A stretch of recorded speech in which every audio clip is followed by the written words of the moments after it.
मध्ये बैठक झाली आहे आणि या बैठकीमध्ये त्यांच्या नावाची घोषणा करण्यात आली आहे। पालिकेतील बैठकीत महापौर पदाच्या निवडीबाबत नुकतीच घोषणा झाली आहे।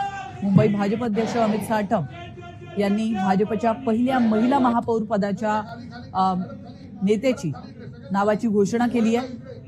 महापौरपदी आता रितू तावडे यांची वळणे लागलेली आहे। गेल्या काही दिवसांपासून महापौर नेमका कोण होणार, मुंबईचा महापौर नेमका कोण असणार, महापौर पदासाठी भाजपकडून रितू तावडे यांची घोषणा करण्यात आली आहे, त्यांच्या नावाची घोषणा करण्यात आली आहे। तर आता रितू तावडे या पुढील 1.25 वर्षांसाठी मुंबईच्या महापौर असणार आहेत। तर संजय घाडी यांची उपमहापौरपदी या ठिकाणी निवड झालेली आहे। संजय घाडी हे शिंदे सेनेचे उमेदवार होते आणि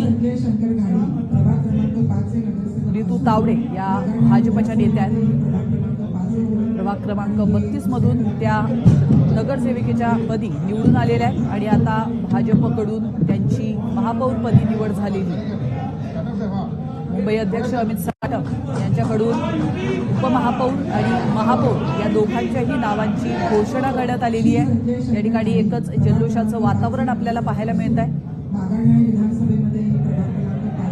भाजपच्या मुंबईचा महापौर अखेर ठरलेला आहे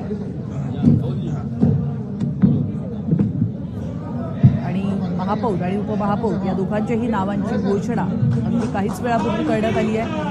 मुंबई अध्यक्ष अमित साटम यांनी ही घोषणा केलेली आहे। त्यामुळे महापौर पदासाठी भाजपकडून रितू तावडे यांची निवड झाली आहे आणि उपमहापौर म्हणून संजय घाडी यांची निवड झालेली आहे। संजय घाडी हे शिंदे सेनेचे नेते आहेत, तर रितू तावडे या भाजपच्या नेत्या आहेत आणि आता त्या पुढील 1.25 वर्षांसाठी मुंबईच्या महापौर असणार।